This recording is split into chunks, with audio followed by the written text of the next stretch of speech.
Namaskar.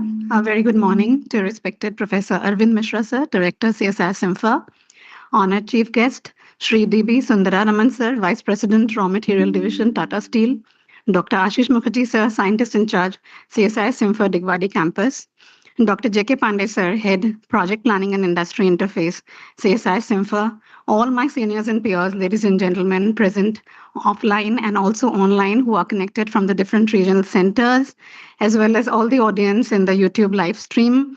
I, Dr. Pallavi Das, Senior Scientist, Department of Water Resource Management, welcome all of you for the celebration of the National Technology Day, which was on Saturday, May 11th. As a nodal scientist of CSIR's nationwide program of Student Scientist Connect called Jigyasa from this lab, it also gives me immense happiness to present the theme for this year's Technology Day, which is From Schools to Startups, Igniting Young Minds to Innovate. With these few words, I request the dignitaries to please grace the dais.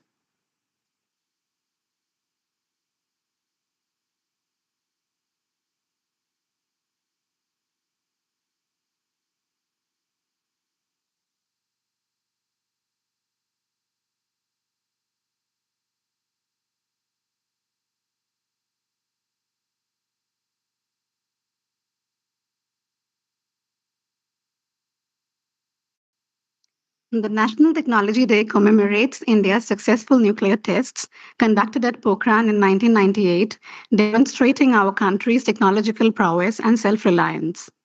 राष्ट्रीय प्रौद्योगिकी दिवस का महत्व उन सफलताओं को स्मरण करने में है जो भारत ने तकनीकी क्षमता और आत्मनिर्भरता में प्रदर्शित किया है।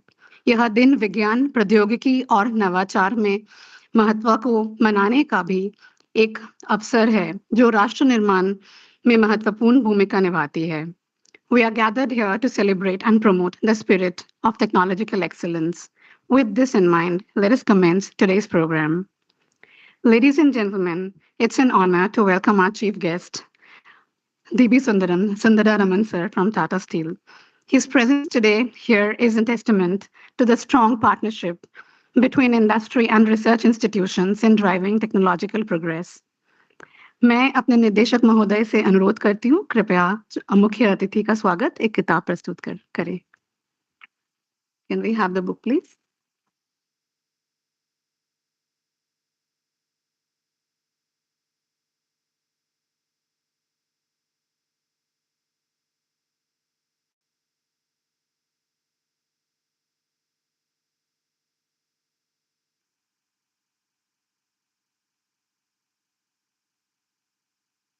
In this auspicious occasion, I request the dignitaries to light a lamp, symbolizing knowledge, enlightenment, and positive energy.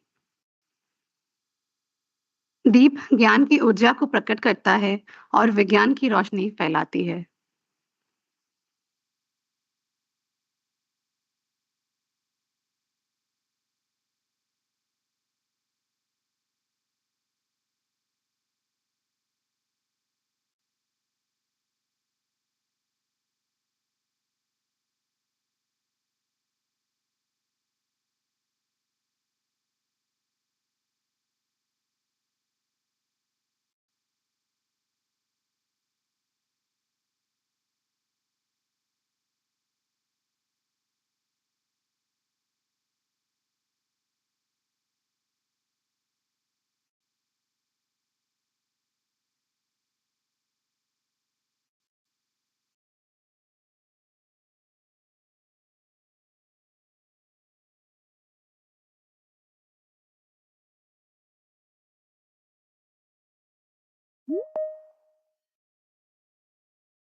May I now request Director Sir for his welcome address.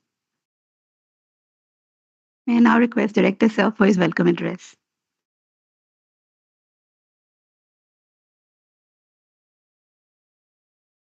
Please and good morning to everyone, and a very warm welcome to one and all who are present here, offline and online. At the outset, Why do we celebrate National Technology Day? Was being told by Dr. Pallavi. This was the day way back in 1998 on 11th May when nuclear tests were conducted. And to commemorate the mark of anniversary of that day, we are celebrating this. That was the time when, as a country,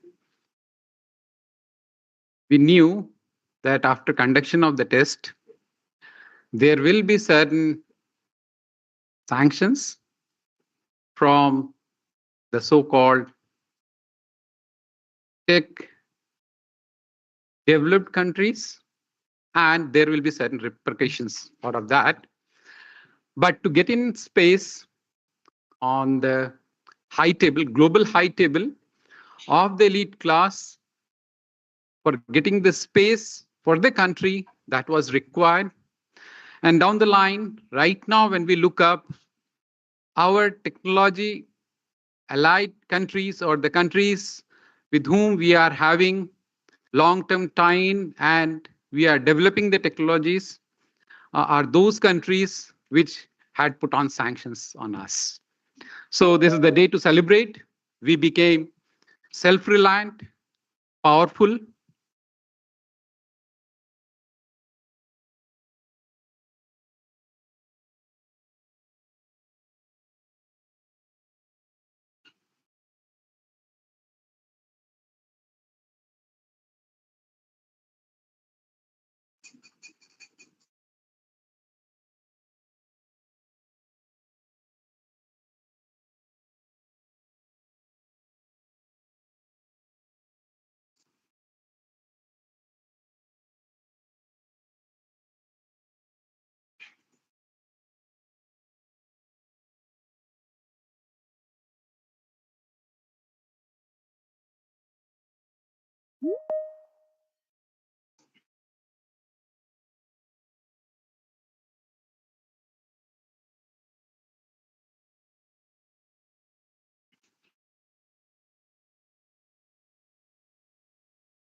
microscopically at molecule level, let it be 2D or 3D for coal.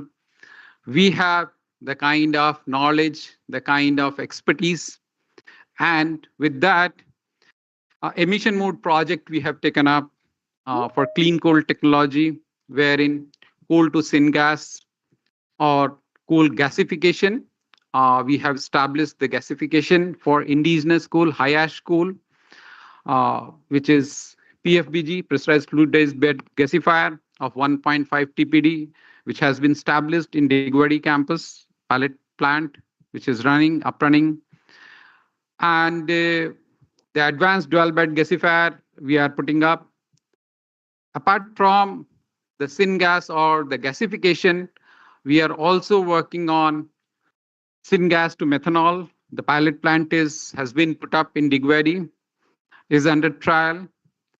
And apart from methanol, the CO2 which will be absorbed will further be utilized. CO2 to methanol, the another pilot plant in parallel is being set up at Digwadi campus so that the complete cycle or chain will be completed in terms of clean coal technology. We are also working on characterization of feedstock. We have done a project wherein the characterization has been completed for the indigenous coal so far as gasification is concerned. We have developed the characterization protocol, and we are also doing the development of modified feedstock, coal, lignite, and biomass for gasification. We are also working on a mission mode project CCUS and CO2 capture, as I was talking about, and CO2 to methanol. Further, we are also working on membrane development for hydrogen separation from syngas. That project is also going on, and very soon we'll be in a position to transfer the technology to the industry. We are also working on critical minerals, mapping and tapping. There are a few projects which we have already taken up, which are the virgin areas as well as the mine waste and the waste from the industry to recover the critical minerals. Hybrid beneficiation of coking coal for enhanced productivity and efficiency we are working on, which has been sponsored by Ministry of Steel. We are working on non-recovery type coke making technology, which has been in the last 1 year has been transferred to more than 25 entrepreneurs. And we have also transferred our first ever indigenous technology for coke making to Kudurmukh Iron Ore Company Limited of 0.18 million tons per year, which is under execution right now. We are also in talks with some of the international clients. They have come forward and they have shown in interest. They have visited us. We had a detailed talk with them, and very soon those projects will also be will be happening. In terms of mining technology, if we look up the pillar design, when CM were introduced, continuous miners were introduced in the country, we had certain issues so far as regulation is concerned, so far as method of working is concerned, and it was scientists of CSIR-CIMFR who came forward to propose the changed method of working for CM panels. We also came up for the long wall panels, barrier pillars, web pillars for high wall when high wall was being introduced. Then high wall along with paste fill technology. We are happy that we are working with Tata Steel, and hopefully this will also be physically happening very soon. The stope designing for all metalliferous mine, slope design and monitoring, development of indigenous sensors, IoT-based sensors for slope monitoring as well as strata control and management. We are also working on indigenous development of seismographs, as well as the strain, load cell, and stress measurement. We have a project sponsored from Ministry of Electronics and Information Technology. We are actively working on coal bed methane and underground coal gasification, which is another upcoming area so far as indigenization of underground coal gasification is concerned. We are the only agency who is providing greenhouse gas emission inventory for coal and oil and gas industry in the country, providing our support to Ministry of Environment, Forest and Climate Change, wherein the reporting is being done globally from Government of India. We have done super controlled blasting for Navi Mumbai International Airport. So whenever next time when any one of you who will be visiting Navi Mumbai International Airport, you can see the footprints of CSIR-CIMFR there. Hydro projects, all metro projects, invariably all metro projects, our footprints are there. Konkan Railway, whenever you do visit all the slopes along the hill on Konkan Railway have been stabilized using CSIR-CIMFR technology. Strategic projects of DRDO defense is being done, very, very strategic, and the kind of project which are unique in nature and probably the only kind of project in the world. We are associated with them. We have been there at Silkyara Rescue Tunnel when the 41 workers were trapped in. Immediately, our scientists were there to extend in our support for the rescue, and they were till the rescue was completed. They were there at the site. CSIR-CIMFR contributed in the development of very recently an SOP is being framed for all civil tunneling projects, wherein CSIR-CIMFR provided the support in terms of expertise in framing the SOP for civil tunnels. We were there at safe demolition of Twin Tower in Noida, which everybody saw in. We have got the expertise of demolition blasting, particularly the super controlled demolition blasting of old bridges and structures.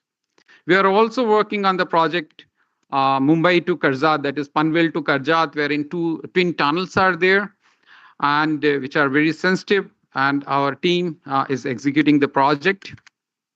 We are working at the Indo-Pak, Indo-China border in terms of the border road projects, which are very sensitive and hostile places. We have developed in the expertise in plasma blasting, and very recently we conducted this at Sardar Sarovar Patel project, very near to the structure. Right now, there is a ban which will be imposed from 2025 in terms of the electric detonators. And so we are actively involved for the development and evaluation of electronic permitted detonators, which is undergoing for a few of the companies. We have completed the work, and for rest, it is going on. We are also working on development of a unique permitted explosives formulation for the improved productivity and efficiency. We are also working on the development of the deflagrating explosives for secondary blasting, removal of boulders, particularly in the border areas, in defense, as well as for the mining industry. We are also working on igniter development for shock tubes. I talked about the seismograph, as well as VOD, continuous VOD monitoring instrument indigenously we are developing. Mine water purification technology has been developed and implemented by our environment group. All the flame-proof equipments as well as intrinsically safe equipments have been graduated from CSIR-CIMFR campus. The dust suppressant, fire sealants, some of the other technologies of CSIR-CIMFR, which is being implemented and is in place. So these are few projects which have been done in the last couple of years. And we are very closely working with industry. As the Council of Scientific and Industrial Research, CSIR-CIMFR has a unique advantage of working very closely with the industry, and we do not have the kind of academic load what other academic. I come from IITIS and Dhanbad, and also in academics we have certain bindings in terms of taking up the undergrad, postgrad, and PhD classes. But here our scientists do not have that kind of binding, and they are free, and so their 100% time is being devoted with the industry and solving the issues and problems of the industry. When we look up the technology, technology has brought in a sea change in all sphere of activities. If you look up few years back, we didn't had, when I was doing my undergrad, we didn't had mobile handset, neither we used to have so comfortably the kind of, landline. Whenever you had to give a call back to your home, you are in hostel, probably you have to go to a PCO and then you have to stand in queue for, for a day, or, you need to have a slot. From there, then the time came in, now handset is available with everyone. If you look up the days when, we were there in college and then first got in job, if one used to have a credit card or debit card, that used to be a different kind of feeling, Now that is no more required. UPI is there. Each one, whosoever wishes, you need not to carry your debit and credit card with you. So this is the kind of changes which have come up. If you look up, the kind of security check-in with which we used to go in now, DigiYatra is there. No one is there to do that kind of screening. You have your own DigiYatra, you get in and then the gate opens up. You have got DigiLocker, you have got M-Parivahan, so you need not to carry your RC books and your, So the kind of changes which have come up. And in terms of, AI and ML, the generative AI, the kind of changes which are being brought in, it's tremendous. And if you need to be the fifth largest economy from here will be moving on to the third largest economy, and that will only be happening when we will be investing the way we are growing. That will only be happening when technologically we'll be advancing. So I think this is the time. Let's celebrate the festival of National Technology Day and contribute back to the society, back to the country, and see that we become the self-reliant third largest economy, and sooner or later will become second and the first. With these words, I once again welcome you all. Thank you very much. Jai Hind.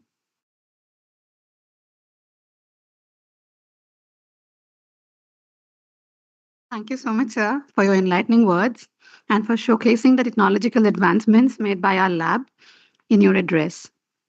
अब मैं doctor आशीष Mukherjee sir, मुख्य वैज्ञानिक तथा CSIR-CIMFR डिगवाड़ी campus के विज्ञान प्रभारी से अनुरोध करती हूँ, कृपया मुख्य अतिथि का संक्षिप्त परिचय पत्र प्रदान करें।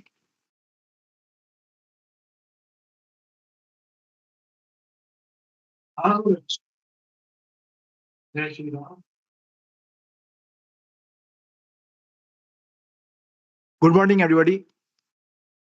Honorable Chief Guest, Sri D.B. Sundara Raman Saab, Vice President, Raw Material Tata Steel, Professor Arvind Kumar Mishra, Director, CSIR-CIMFR, Dr. J.K. Pandey, Chief Scientist, CSIR-CIMFR, invited guests, my senior and junior colleagues, press media, ladies and gentlemen.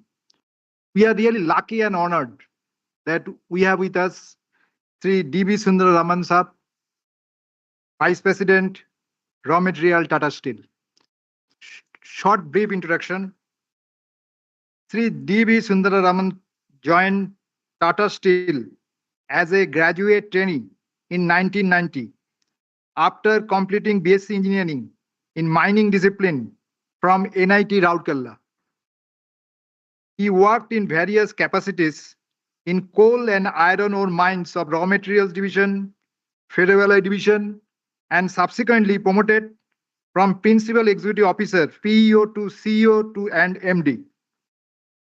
He is in Tata Steel for more than 33 years, and he is currently working as Vice President, Raw Material, Tata Steel. He holds a first-class mine manager's competency certificate in coal from DGMS. Subsequently, he has completed General Management Program from XLRI Jamshedpur in 1999. Besides various internal training programs conducted within India, he has also attended the following program from abroad. Number one, Tata Group Executive Leadership Development Program at UK. Number two, training program at Sustainable Mineral Institute at Brisbane, Australia. Number three, Senior Executive Management Program at CEDP France. Four, Global Leadership Development Program. Currently, he is a member in the boards of Tata Steel Minerals Company Canada, Minas de Benga Limited, Mauritius, and Tata Steel Global Procurement Limited, Singapore. He is also a member of Research Council of CSIR-NIO, Ministry of Arts Science, Government of India, and Director in FTBI, NIT Rourkela. He is a recipient of Distinguished Alumnus Award and Hall of Fame from NIT Rourkela for his contribution in the field of mining. Thank you.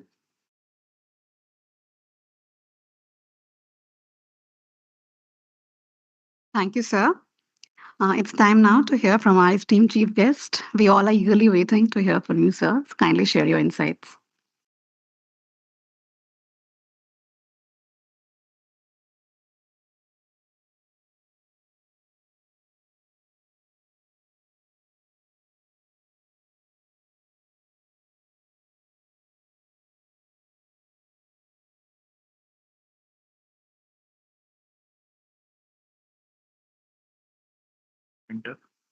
From here also, I think.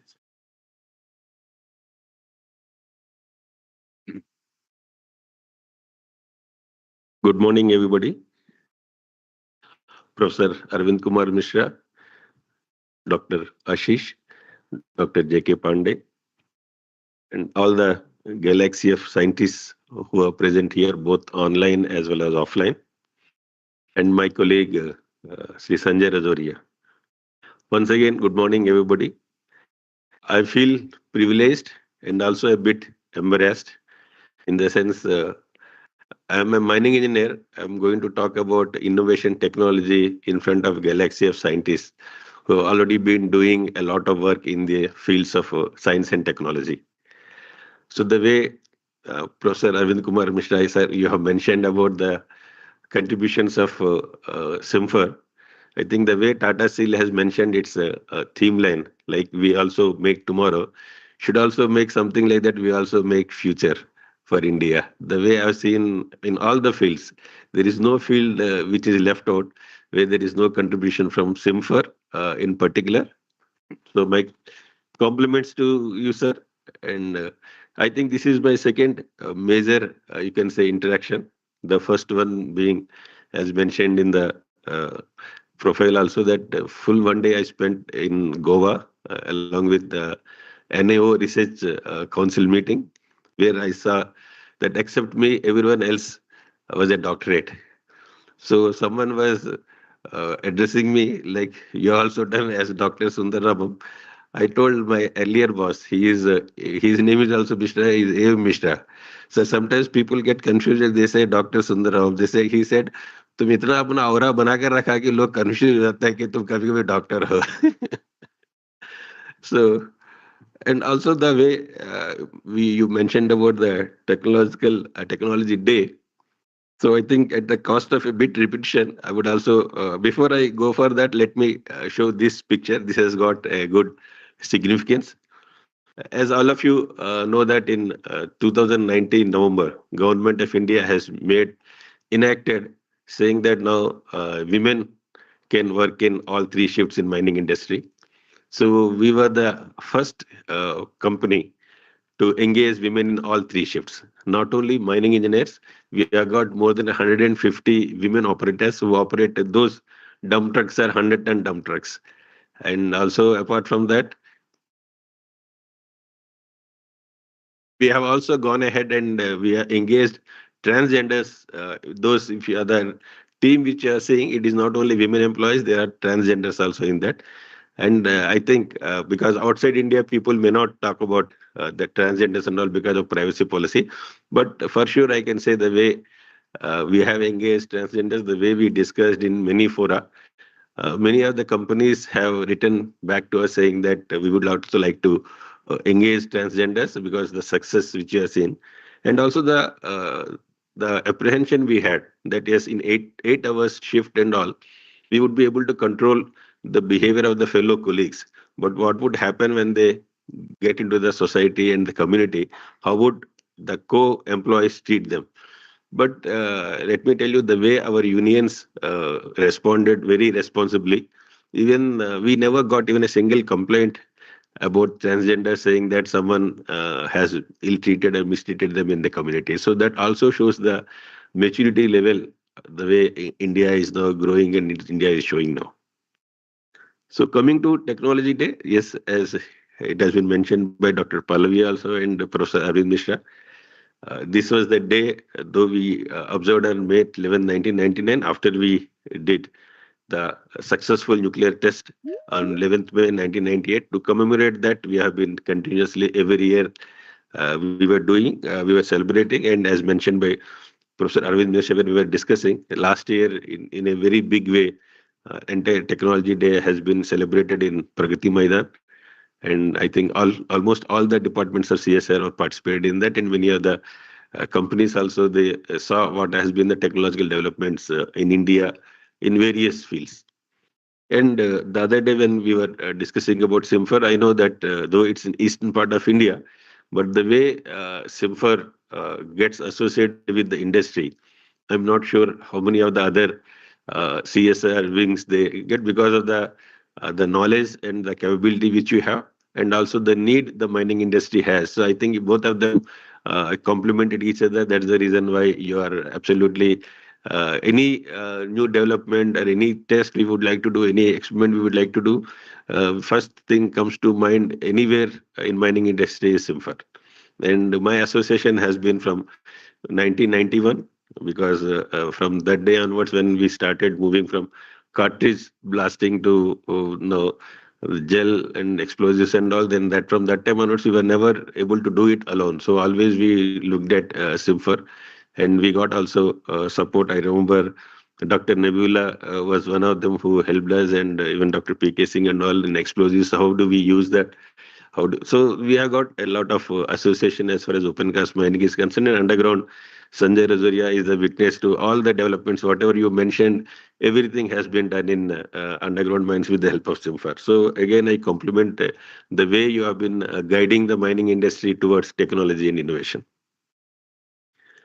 So what challenges we have in current challenges in mining? So one is definitely mining is not seen in even today also in a good light. I had a very bad experience because I was also attending one of the conferences in Balipada. Balipada, I think it's almost 200 kilometers, 180 kilometers from Guwahati. So I was told by that time my boss that you need to make a presentation about mining in that conference. So I went there. I found that apart from me, rest everyone was an NGO from across the country. So the way they started talking about mining and one NGO even also told that you people are blue collared and white collared dacoits.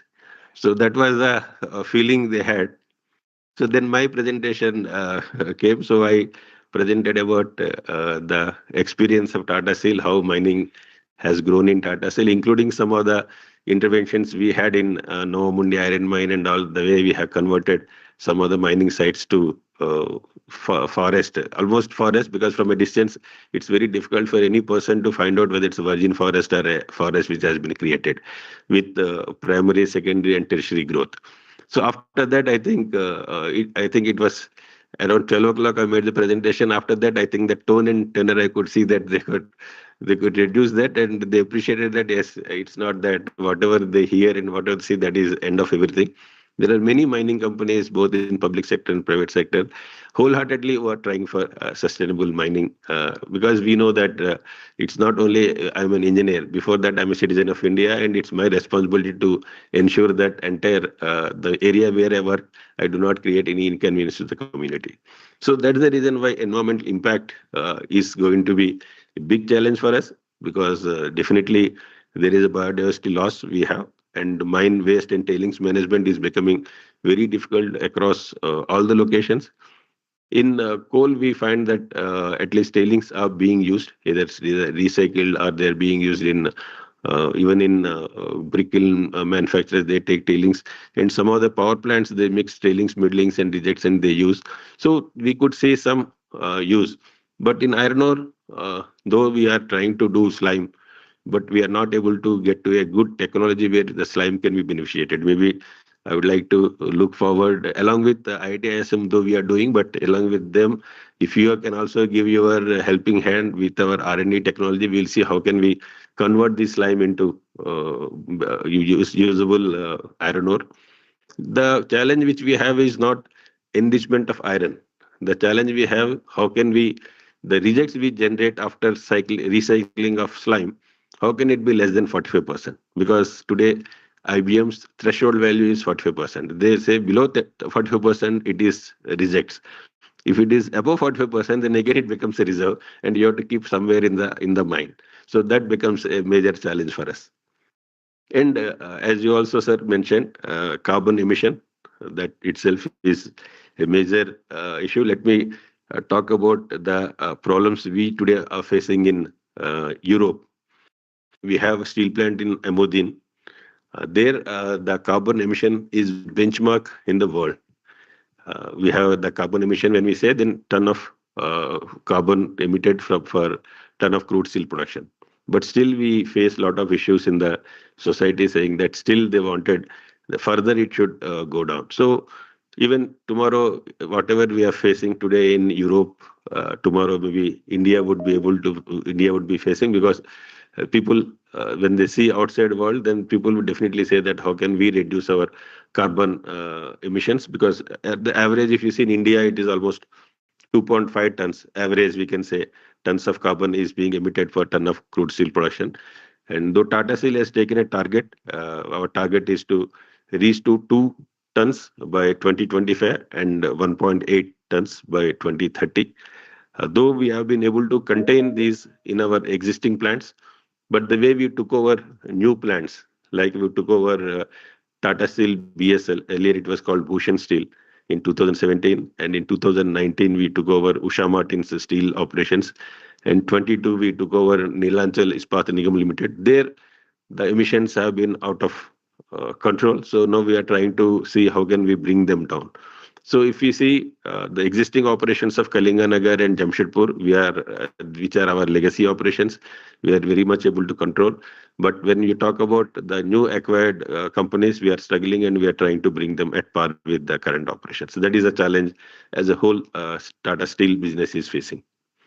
So dust emission and water contamination, definitely when we go for mining and all, the first thing we need to see that how do we contain dust, and also how can we even the water also. Professor Mishra has mentioned that a lot of job is being done. So I think There we are also working so that in West Bokaro, I'll just give a small example. Whatever prime coal we generate, clean coal, that is being used by our steel plants. The middlings we generate is being used by Tata Power. The tailings we generate is being used by all the brick kiln manufacturers across UP, Bihar, Jharkhand, and all the places. The rejects we generate are being used by our fluidized bed power plant at West Bokaro. So it's a zero waste, you can say. We don't send anything out. After that, the second target we took is how do we not use water from the river. So we have done a lot of jobs, and now we are. I'm very happy to announce that West Bokaro doesn't take water from the river Damodar, because Damodar river goes Bokaro river we call there. The Bokaro river goes nearby, and to show to the public, as if I say that in a conference that we don't take, how do you prove that you don't take? So we have created a wall by the river. We have created a wall to show everyone that we don't take even a single drop of water from the river, and we have become self-sufficient. So why I have mentioned this, apart from technology, how do we have sustainable mining in our mind, so that once we talk about that, then we can see how sustainable mining and technology innovation can be clubbed. Safety concerns, definitely there are safety concerns across the industry, not only in India, and outside India also. We keep hearing a lot of even the Brazil, whatever the slime dam failure which had happened, that had created a big chaos, and also the government has levied billions of dollars of penalty on them. And we also we had seen some time back the wall collapse which had happened in Rajmahal mines, where almost 7 to 8 of the employees they lost their lives. So in mining, definitely it is combined with people look at hazard, and also people say that it's unsafe operation. So how do we make it safe? How do we tell the world that only the statistics can prove that if there are no accidents in mining for continuously year after year, then people would get convinced that yes, mining is also a safe industry. And some other things which we found that because of the conditions, and also after the mobile has come, the contributor of mobile to slip trip fall in our mining is more than 70 to 80%. Because people always look at the mobile while they go up the stairs, down the stairs, they walk on the mine face. Mine face are not as clean or like the way we had in the rooms and all. So the people have reported trip slip fall. And when we analyzed, we found that the mobile is the major reason for that. So now we have banned use of mobile in the workplace. There are some designated places. There only you can take your mobile and speak to them. And I'll show some other pictures how we capture the photographs of our dumper operators speaking on mobile. And there I'll talk about that how we created life-saving rules. We have demonstrated saying that life-saving rules cannot be violated with anyone. That means life-saving rule means if you violate that, you are going to either create problem for you or for your fellow employees. So then you are liable for punishment without any inquiry. Unless it is a discharge, there is no inquiry once the life-saving rule is. So these things we are trying to address some of the safety concerns. Rising cost, definitely energy cost and labor expenses and regulatory compliance. All these are costs, but I don't think that these are the costs, though these are some of the investments I feel. If I increase the productivity of labor by bringing in any of the maybe new technology, that is going to help us in increasing the production of the like to share. So these are some of the investments. If I am able to use properly, then I think we are going to get benefit out of that. So operational inefficiencies, yes, definitely. These are some of the major issues in mining industry. We have done a lot of studies about these equipment and all. Earlier, I think I'm told, though I didn't join Tata Steel that time in 1980 and all, people used to operate 10-ton, 15-ton, 20-ton trucks, small tippers. And now we are operating 100-ton dumpers, and we are also planning to get 200-ton dump truck. A 200-ton dump truck costs 18 crores. So if that dump truck, even if it is idle for 1 hour, the loss, both idling cost and cost of depreciation, interest and investment is more than 20,000 rupees. So that sensitization we are trying to percentage of people saying that 20,000 rupees is a suite in a good hotel for 1 hour. I'm talking about 1 hour. Because we get a suite 24 hours ke liye. Agar 24 hours multiplied by 20,000, that means it is going to be one of the biggest, costliest suites in some of the mahals in Rajasthan, if it is 2,50,000 rupees. So that is the reduction, that is the loss you can make, and that is a profit you can make to the principal employer if you are convinced that the delays are going to affect you. So these are some of the things we are bringing in. And also, how do we reduce bring in technological some interventions and reduce the man-machine interface. So that also I would like to talk about that. Then it increases the utilization rather than only blaming the persons. How do we, number one, sensitize them, number two, bring in technological intervention. So these are some of the, you can say, the transformation even the country is looking for. I remember first time we used to call it Chairman Connect, where our Tata Sons chairperson, Mr. Chandrasekharan, he addresses top 300 Tata Group executives at a location. So there he started first with synergy. He said all the group companies should have synergy. There should be simplification. There cannot be complexity in the in running the company. Then he talked about scale. If you are big, then you should be big enough to be 1, 2, 3 in the industry, whichever industry you are, whether Tata Motors, Tata Steel, TCS. He talked about these three things. Next year, he talked about sustainability. And after COVID, he talked about supply chain also. He said, we never realized that supply chain is going to be that much important. And when we saw during COVID, many of the industries suffered because the supply chain from China and all people who were dependent on that. Even all of you must have heard about the problem of chips our automobile industry faced in India, because Philippines, Taiwan, some of the countries which are known for making chips and all, there the supplies were cut off. So that's the reason why now Tata Group is into now in a big way investing in chip factory both in Assam and South, North, and West also. So the supply chain has become very much important when we wanted to do 300 million tons of steel, because all of you are aware under National Mineral Policy we are looking at 300 million tons of steel production, and that too with Atmanirbhar Bharat. So how do we have indigenously create that capability and capacity to make it? So here AI plays a lot of role. That's the reason why I brought this context, that leveraging advanced connectivity technologies and also the IoT sensors and 5G, what we have done in Tata Steel, I would like to touch upon in my subsequent slides. And also harnessing the power of data analytics. Even my mobile also has data, just to give an example.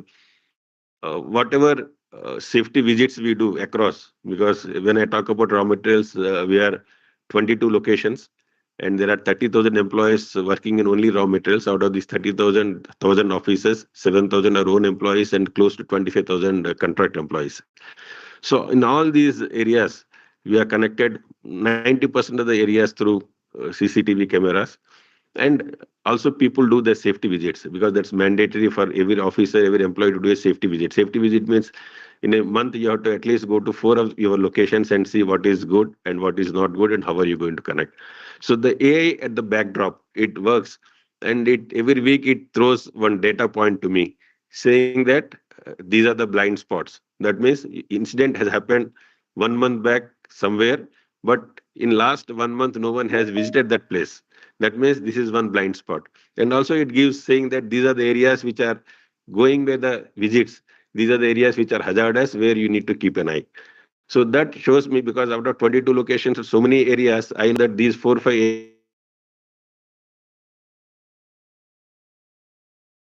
So I need to ensure that I visit that area and see. So this is how the AI works in the backdrop. It throws saying that this is the data is okay, but from the data, what is the analysis and analytics we are getting? So that is the advantage we have got now.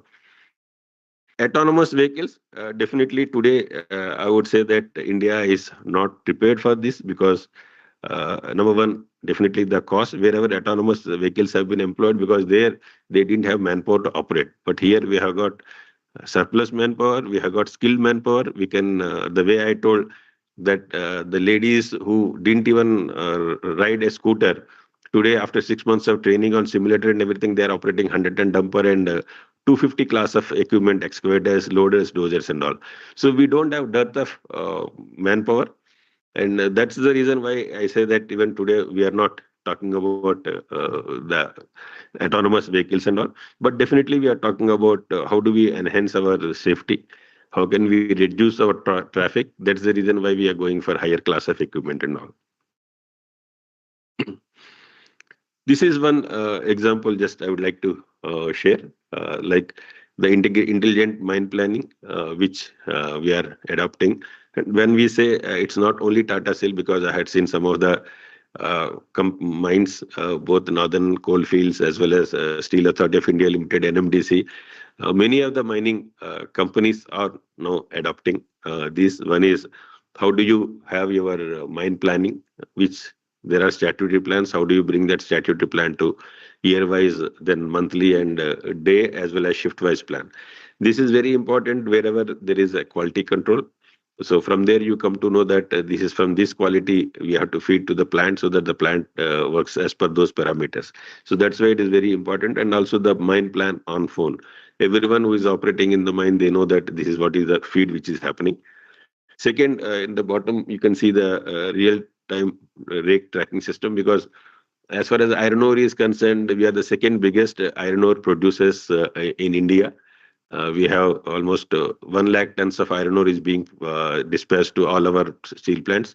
NMDC is the biggest iron ore producers with 45 million tons, and last year we produced 38 million tons. So this year we are going to touch 42 million tons. So almost 110,000 tons of iron ore through rakes, 25 to 26 rakes, they go every day. So we know what is the position of this rake, because before the rake enters our premises of the steel plant, we send the quality report. The quality is done, and the quality report, our geologists, they send the quality report online saying that this rake is containing this much alumina, phos, sulfur, and silica. So, and also they also monitor what is the turnaround time of this, because all these rakes are called engine on load, because the engine is attached both in the front and back. They go unload and come back to the destination. It is like a round robin, you can say, for our iron ore. So that's the reason why we are doing it.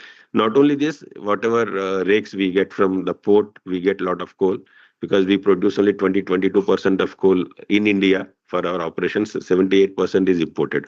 So entire coal we monitor. All this helps you to bring in just-in-time concept and also save a lot of working capital. And the third one, you can see remote drilling. It's we experimented in Novamundi. Epiroc is the company which is already helping us in this, and we are able to operate two drill machines from the control room, sitting at a different place. But I'm told 6 machines can be operated from one place, which some of our colleagues have gone and seen in Australia. So where we can operate even 6 machines also.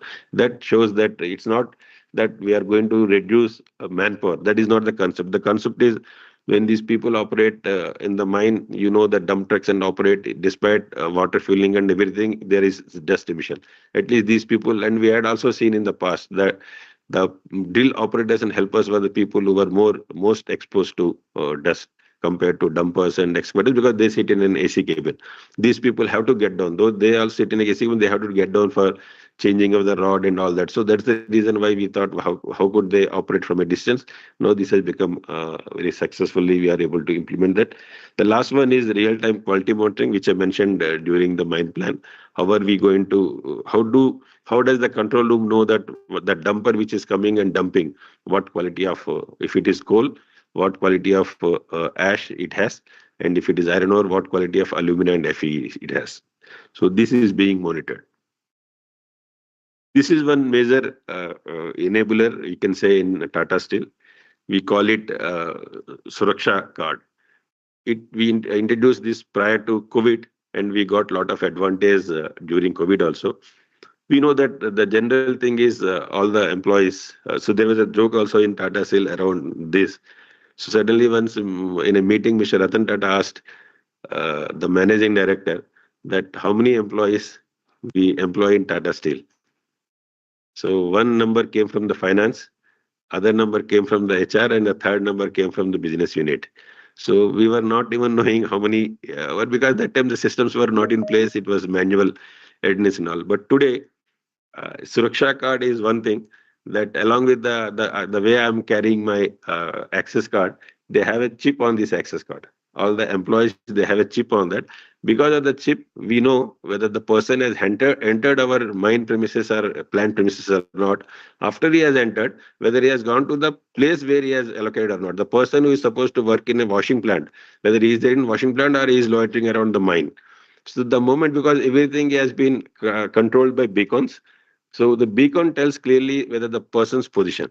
So in during COVID, what happened when we found that there has been someone has been infected with COVID, so we were able to find out where this person went in last 24 hours and who are his contacts.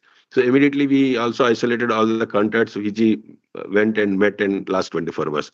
So this is very helpful. Not only this, it also generates an SOS saying to the concerned officer, saying that if I'm getting it in hazardous area, I'm working in blast furnace, but I went to an LD shop. So immediately the persons both from blast furnace and LD shop, they get a message saying that so and so employee is entering an area which is not authorized to. So immediately person can be brought back. It could be because inadvertently also. So we had seen that in many of the accidents which we had in steel plants and mines, because people were they finished their job, they didn't have anything to do, so they were entering someone else's area without knowing the safety of that, and either they have a serious lost time injury or a fatal accident. So that was the reason why this Suraksha card has been. With this, we could now say that yes, each of the departments, each of the plants, how many employees are currently working at any point in time.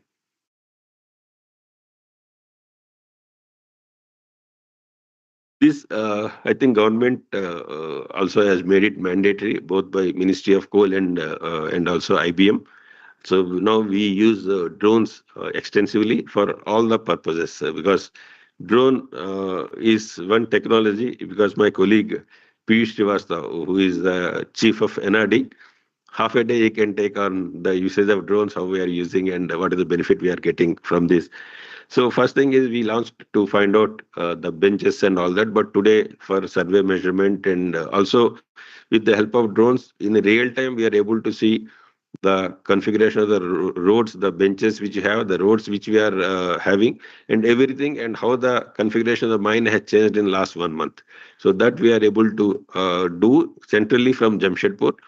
Sitting in Jamshedpur, we have got a remote control station that I'll explain. From there, all the mines can be monitored, and we are monitoring with the help of drone. And we were the first ones to launch this sometime back in Normandy. And now all our mines, everything is done through drones only.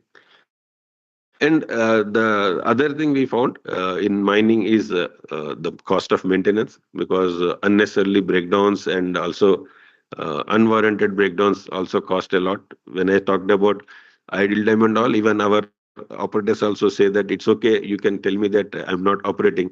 But what if a machine breaks down without any notice? So that unions also sometimes ask us. So what we introduced the sensorization, censoring all our machines, they have sensors. And we come to know the major things, whether it's vibration or its temperature. We come to know in advance saying that this machine is going to be, the parameter is changing, it is getting into red. So immediately that machine can be taken for a shutdown and you can do it, so that the way we read everywhere that switching time saves 9. So this is how use with the help of sensors, we are able to contain the breakdowns, and we have also found a lot of benefit. Unless we get benefit, definitely the engineers would not like to do that, because the sensors cost a lot. At the same time, we found that the unnecessarily breakdown and also breakdown maintenance time that has come down drastically.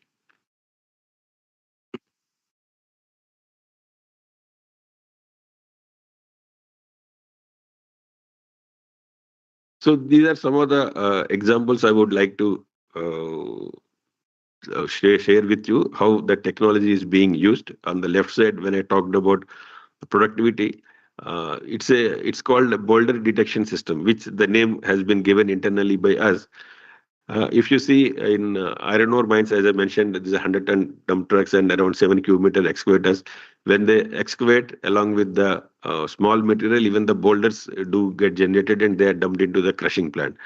Once it gets into the crushing plant and the crusher is not able to crush it, then it takes almost 18 hours to 24 hours either to cut that boulder physically or with a rock breaker, and then again start the crusher. So what the idea which people have internally, they had discussion with ITS, and they said that how do we identify the boulders?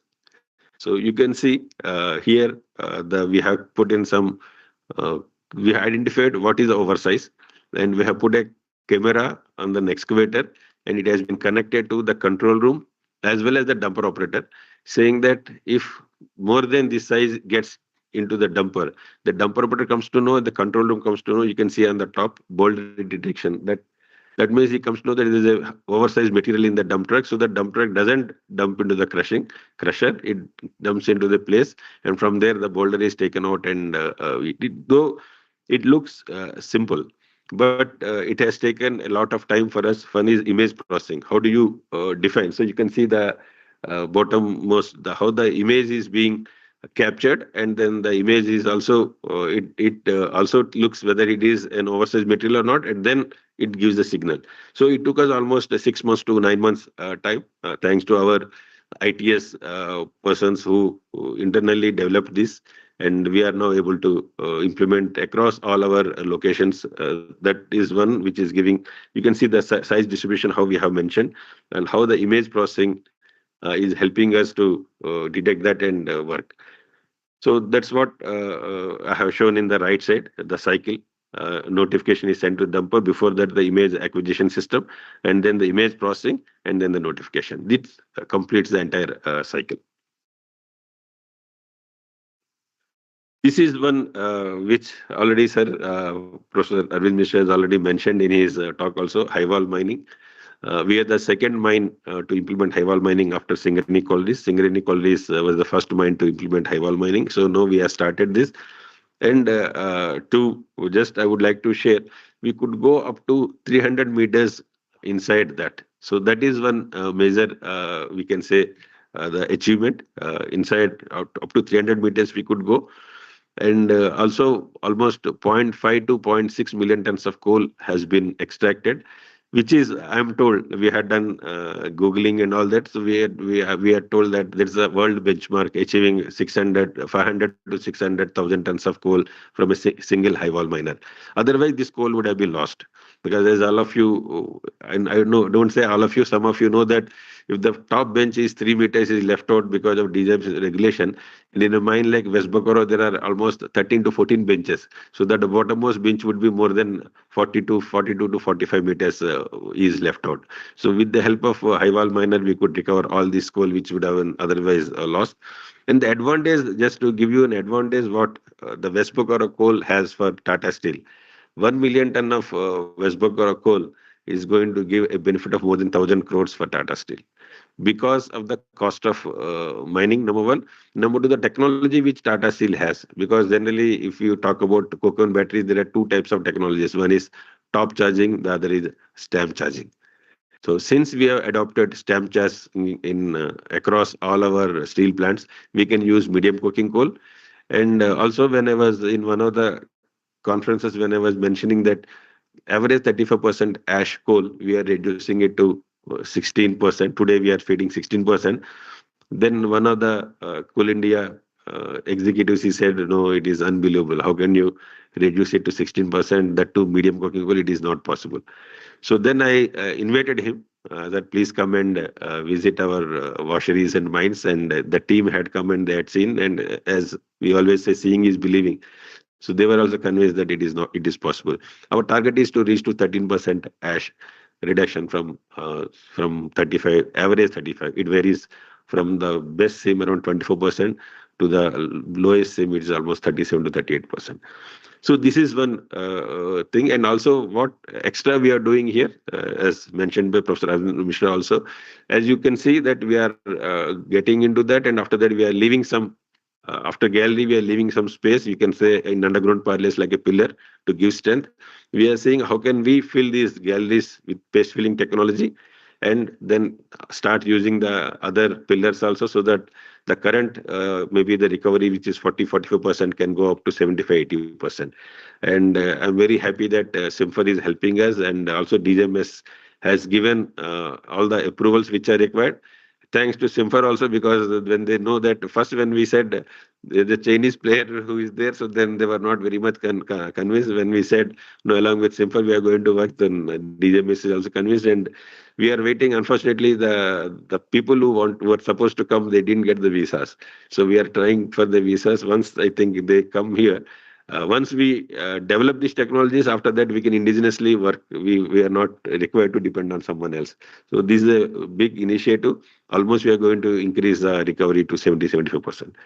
So the right side, which is known to all of you, are part of this. We three of our mines, you know, that we have put on suspension of operations because of the difficulties we are facing in safety. All these three underground mines.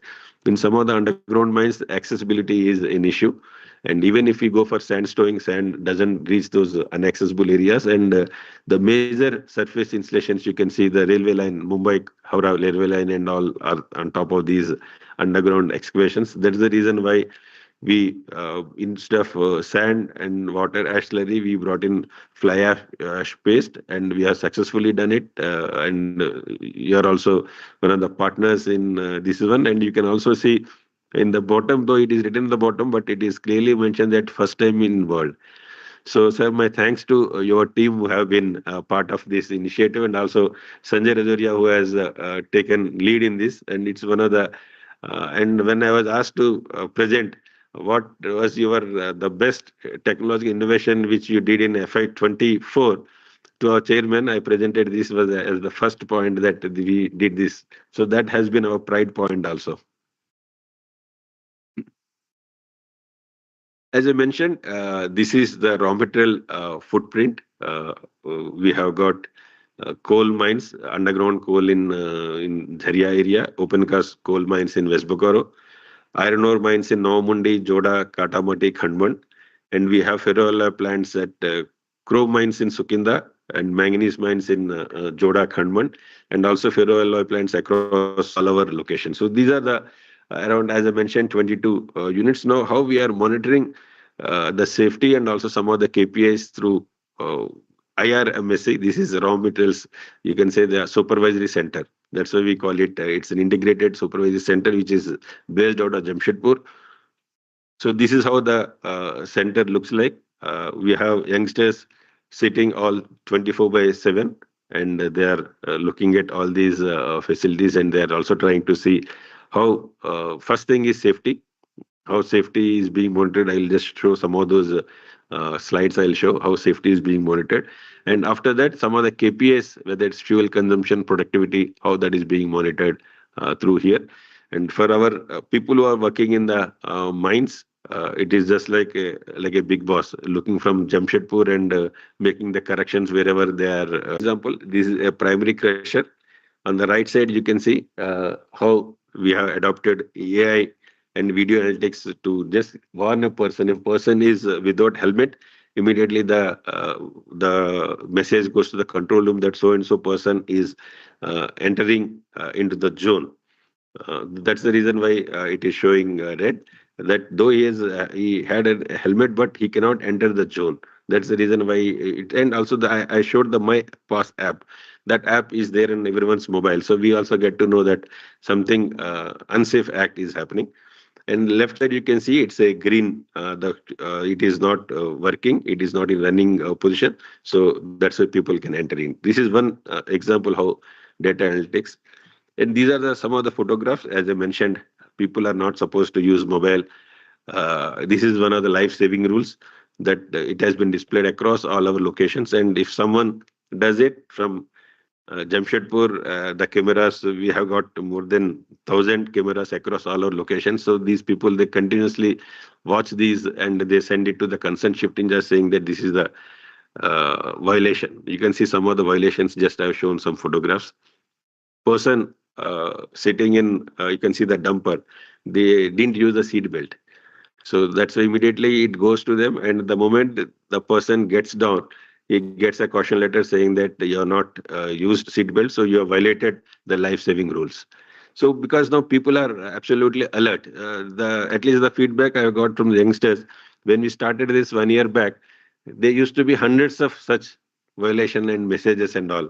But they said even if it's 100, we should be issuing hundreds of letters to our employees because generally what happens when a fatal accident happens, everyone jumps around right from me to everyone below and we take stringent action. But by doing these caution letters and 1 day suspension, we are going to not to have those fatal accidents and serious LTAs and all. We are saving not only lives, we are also saving the families who are dependent on that. So this message we are given to unions, and unions are also convinced that in safety we are absolutely with you. We are not going to ask you even if you issue 100 letters. So that has been implemented successfully, and this is an evidence. No one can challenge the evidence because the evidence is there. So that's why we are taking action. So this is one small example how we monitored the performance of the employees and see that we could see that which employee's productivity is low. So that goes to the concerned mine, saying that this is a comparison between three of the mines, and then the mine sees how the load per trip can be implemented. All this is on real time. And also, it's not that only the data, it also does analytics and it gives to the concerned mine manager through the which we are increasing the productivity. And also, the second example I could show where the specific diesel consumption. This is the data where we are also monitoring each operator, how does he operate and what is the diesel consumption. Because diesel consumption goes up when people don't operate in a proper way. So then that data goes to them, then the operator is taken out of the field and he is again retrained on a simulator and again he is taken back. So the example you can see how each person's data, how it is being monitored. And after that, we say that these are the red where it is going beyond the prescribed limit. And then we also see what is the data that is showing us who had done it. So like just to give an example that a person was supposed to use retarder, but if he is using a service brake, that increases the fuel consumption. Just to give you an example.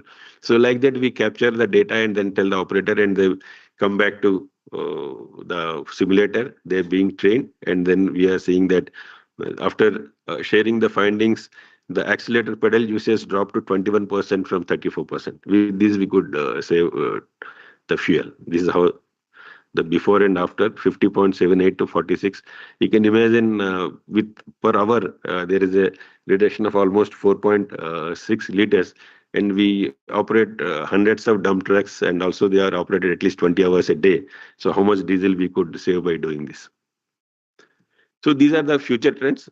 Just I'm coming to closure of my presentation. So though we are doing something, but you can say that data visualization and real time, the two real time visualization and also machine learning and analytics, this is what is the need of the hour. This helps in predictive maintenance. Even ore grade estimation we are able to do.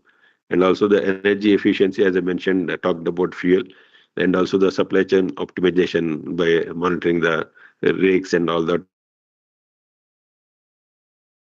Benefits also we have accrued by doing this, and our engineers also feel that it is not that a graduate trainee who has passed out of an IIT ISM or IIT Kharagpur or some Jadavpur University, he just runs behind the dumper. That we definitely used to do in 1991, but today he doesn't need to do that because from we have fleet management center. From sitting in the control room, he can monitor the performance everyone.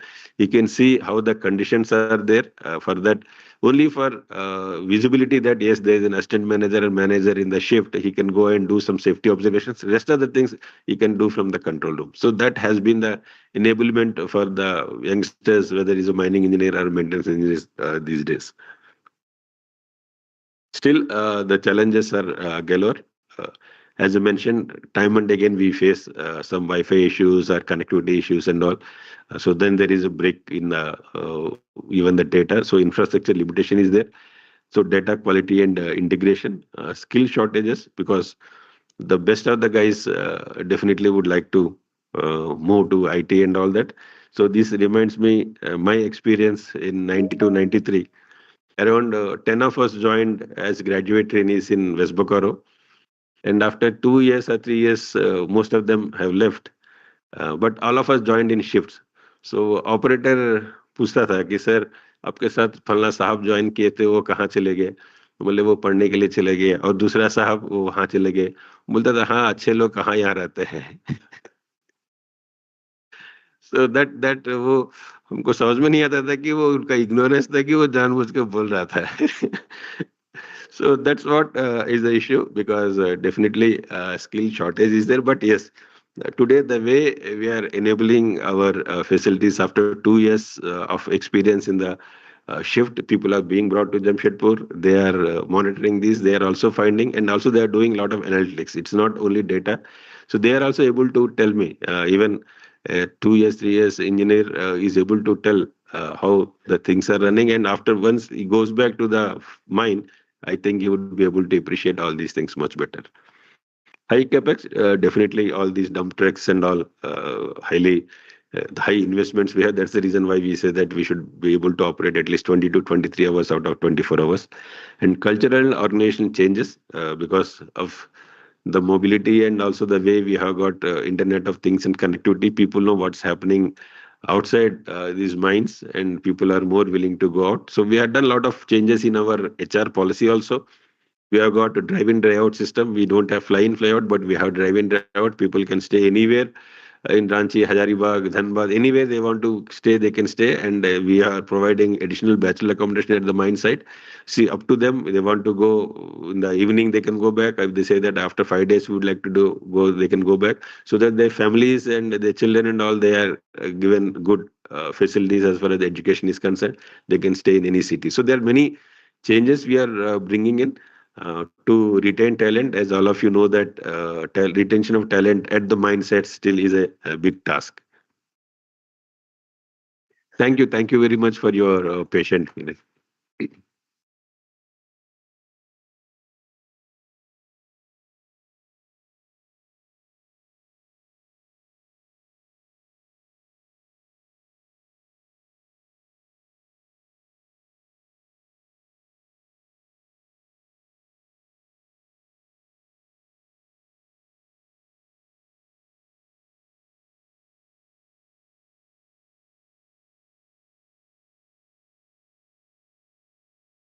Thank you so much, sir, for your enlightening talk.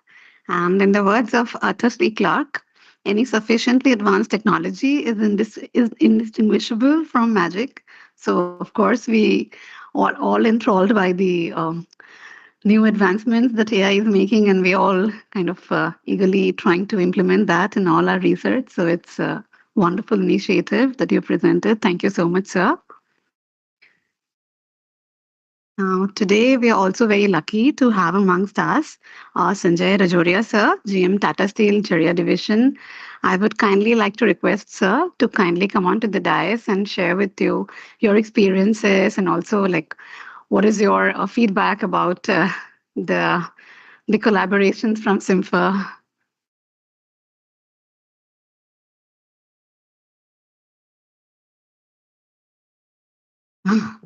Sure, sir. Thank you. Um, okay. So now I kindly request Director Sir to felicitate our chief guest with a shawl and memento. And also thank you to Sanjay Rajoria sir as well.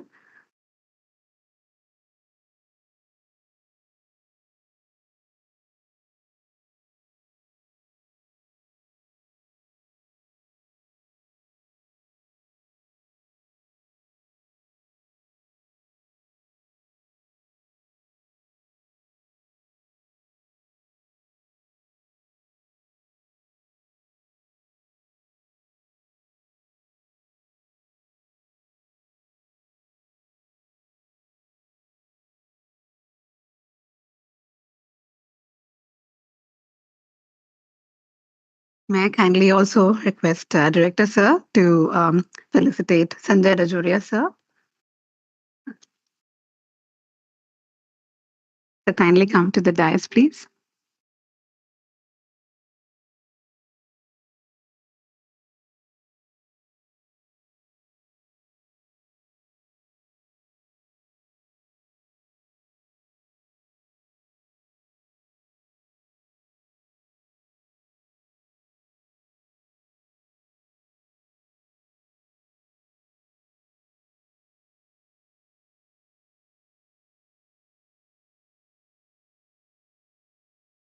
अब मैं मुख्य वैज्ञानिक जेके Pandey sir से कृपया अनुरोध करती हूँ vote of thanks प्रस्तुत करें। Thank you very much, Pallavi. It's really my pleasure and proud to be here to propose a vote of thanks on behalf of the Institute and obviously on our behalf. So, at the outset, I would like to, it's on my behalf and on behalf of CSIR-CIMFR family, uh, I place on record my sincerest gratitude to our respectful and honorable Sri D.V. Sundararaman Saab, VP Raw Material Division of Tata Steel, for gracing this function as chief guest and enlightening us with the technology-led talk. He has given enough food for thought for us, scientists like us. I request all of you to please give a good round of applause for his presence as a chief guest for today's function. Profound thanks and gratitudes to our beloved director, Professor A.K. Mishra sir.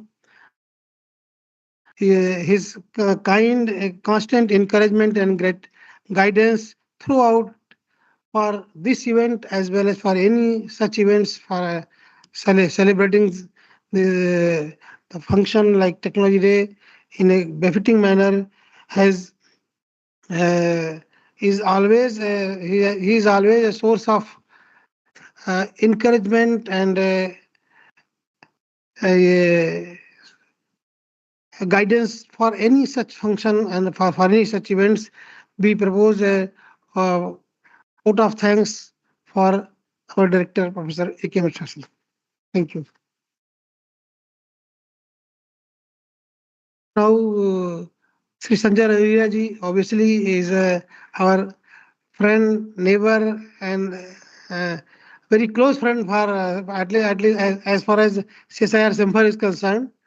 Right from the day one since we have joined CSIR-CIMFR, we find Tata Steel Jharia division very close to for all activities, for all experiments, and for all the research projects. We have done a number of, if we start enumerating, there will be a huge number of lists which we have conducted experiment and we have guided and taken support from Tata Steel area division. We thank you for Sanjay Rajora ji also for his presence in today's function.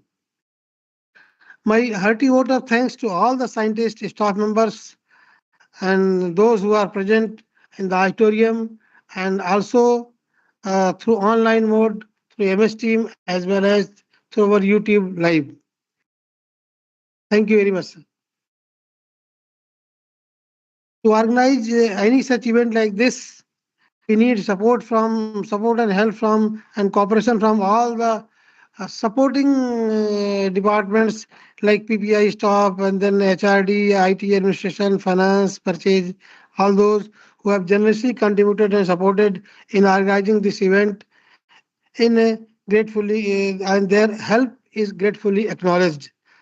So we propose a vote of thanks to all these supporting team as well. Thank you, sir.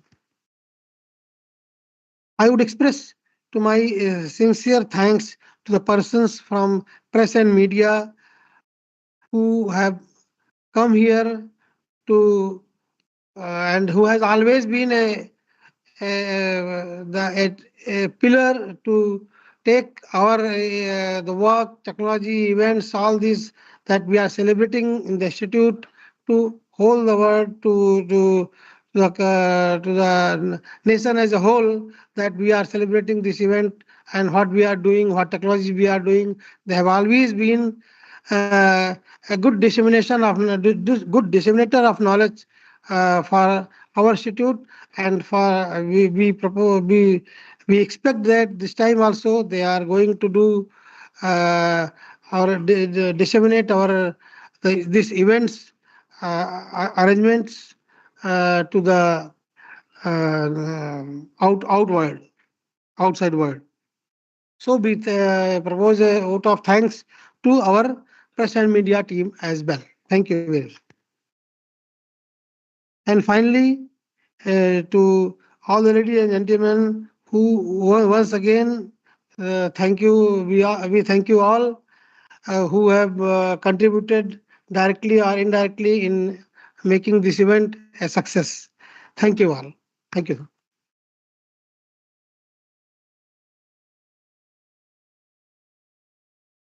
Thank you to Dr. J.K. Pandey, sir, for presenting the word of thanks. So, with this, we've almost come to an end of the program. However, there is showcasing of the CSIR technology prowess through videos. So, for that, we would request you to kindly be seated. And while the two videos will be played, first, the CSIR's technological prowess will be shown, followed by the technological advancements of CSIR-CIMFR. Thank you.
The establishment of CSIR Central Institute of Mining and Fuel Research took place following the amalgamation of the central expertise of both the Central Fuel Research Institute and the Central Mining Research Institute, along with their regional centers situated in Nagpur, Bilaspur, Roorkee, Ranchi, and Raniganj.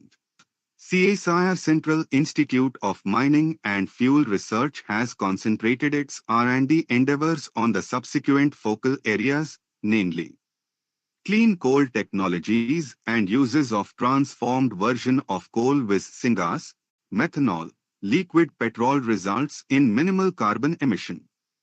CSIR-CIMFR has developed and installed an indigenous 1.5 TPD oxy-blown PFBG pilot plant and established gasification of high-ash Indian coal under the aegis of Niti Aayog.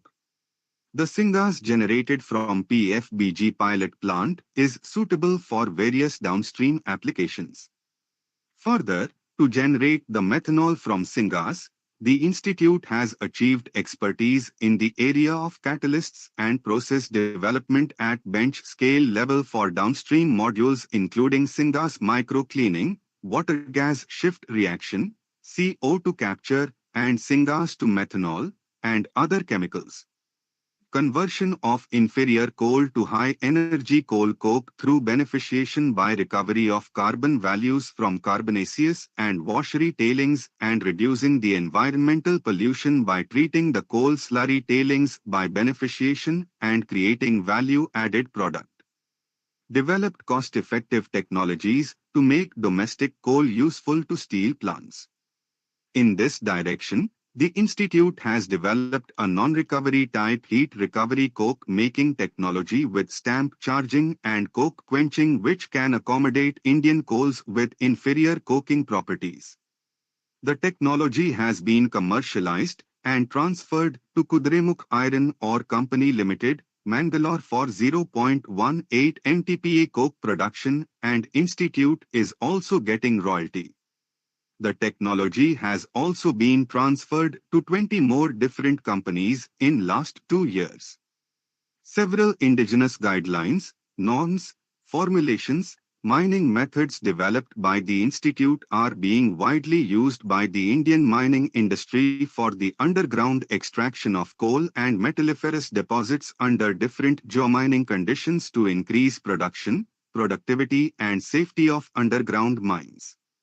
Study is being carried out for development of coal mine methane resource, methane emission inventory and emission factor for coal mine and oil and gas sector. The development of infrastructure sector is considered as a precursor in boosting the economy of a country.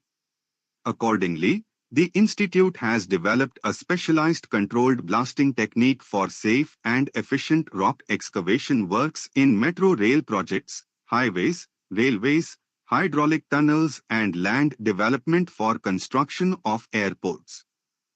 The developed technique is capable of dealing with many site-specific constraints such as blasting in the close proximity to the house's structures, blasting for slope stabilization, directional controlled blasting with minimal blasting hazards. The strategically important border roads of the Indochina and Indo-Pak borders in ecologically fragile hilly terrain have been completed with a faster and safer way with the intervention of CSIR-CIMFR developed controlled blasting techniques, which has been acknowledged by the Border Roads Organization. Waste to wealth creation by utilizing mill tailing and slag for paste backfilling in underground metalliferous mines, it would be great benefit to the entire mining, mineral processing and metallurgical industries.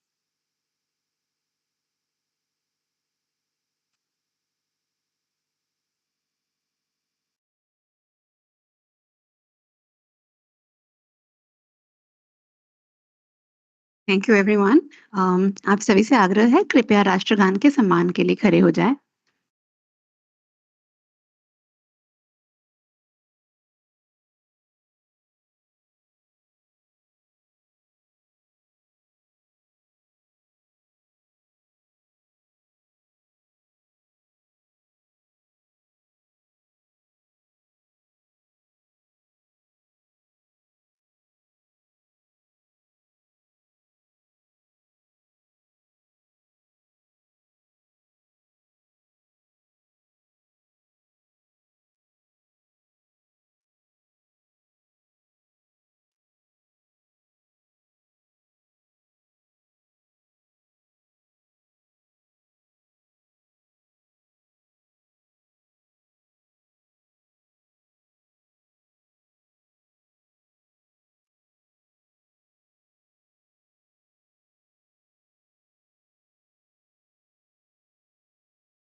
Thank you, all the dignitaries